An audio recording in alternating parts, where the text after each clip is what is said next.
Hey YouTube, Captain Mark here from Kingsland Sport Fishing. Today is Sunday, June 13th, and this is my fishing report for the day. I'm going to start by saying it was one of those days where it was tough. Not going to lie, we all have those bad days, and it was one of them. I had the opportunity to speak to a number of captains when I got back to the dock and on the water, and it felt like everybody was really struggling today. So it's interesting. I'm going to talk about the day and why I think it was a tough day. Because I think there's still some good advice to give in this video. So I'll start by saying that this morning left the dock around 6 a.m. Was planning to leave a little bit earlier, but then there was a torrential downpour. My wife and I stayed in the boat last night, so figured we just relax a little bit longer on the boat until the rain stopped, and then we hit the water. So, what were the conditions like? First of all, and I'll let you put a little bit of a report here from the wind finder app I use. You can see there was no wind, no wave. The lake was flat, calm. In addition to that, we had bluebird sunny skies. So that doesn't work very well if you're a salmon fisherman. You don't want those bluebird skies, and you don't want that flat calm. You like a little bit of salmon chop. It was a shame though, because when I first dropped the downrigger probe in the water, I had 64 and change, I think it was, on the surface, and I had a down temp of around, I think, 46 at 50 feet.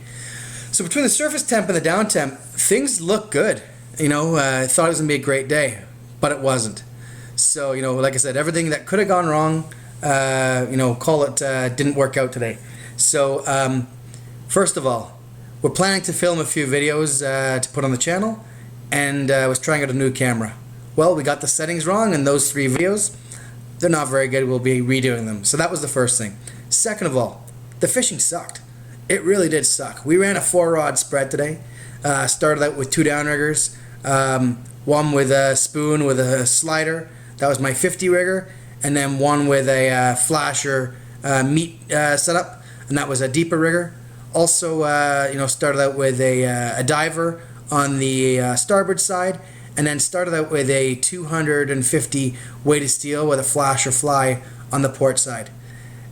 Ran that for probably about an hour, brought them in, and realized we had the green slime, that green algae, and my lures, my rigs, my flashers, everything was getting coated in that. So that's one of the tips I have here. If you're out right now, especially on the North Shore by Toronto, we've got that green slime. And when that stuff's around, you got to be pulling your rods every 15 to 20 minutes. Otherwise, they're coated in that green slime, and you're not going to catch a fish. So throughout the day, I honestly felt like I threw the kitchen sink at them. We were changing up lures, different flies. I pulled the 250, and I was noticing lots of marks up high. Put out the 5 color with a spoon. Put out the 6 color with a orange coho mini Dreamweaver with a green fly. Put out one of my super productive MC Rocket combinations. I probably have never changed lures more in the last 3 or 4 years than I did today, trying to get those bites. It was really tough fishing. We started out trolling from bluffers in about 80 feet of water because the picture looked really good. Seeing bait, seeing fish, seeing marks, and we trolled west all the way to the Toronto Islands. Our original plan was actually to go to the islands for lunch. We ended up not doing that, but we trolled all the way to the Toronto Islands, and we were anywhere from 80 feet to 240 feet of water. We were marking fish, so what did I do? Well, I've got a Raymarine autopilot. I turned on the zigzag mode, and we were zigzagging one way, another way, trying to get those bites going. That didn't work. So then I got a Troll Smarter device. I turned on hunt mode, and we were surging up and down in speed. That wasn't very productive. We trolled all the way to the islands, really all the way to the Eastern Gap to enter into the Toronto Harbor, and that's where we turned around. When we turned around and started trolling west, we saw the grand buffet of bait, and I'll show you some of the pictures here of some of the bait we were seeing. There is bait everywhere down at the Leslie Street spit. I did see some marks in the bait, but again, we couldn't get them to go. I had lines running through the bait up high. I had lines in the middle of it. I had lines in the bottom of it. We moved riggers up and down. We could just not get it to go. That being said, as we started trolling back towards Scarborough Bluffs, we were around the crane, and we had 2 hits. The first hit was a knockoff, hit the slider, gone. The second fish hit the slider. My wife jumped on the rod, got the fish to the boat, but it was a small king, not gonna lie.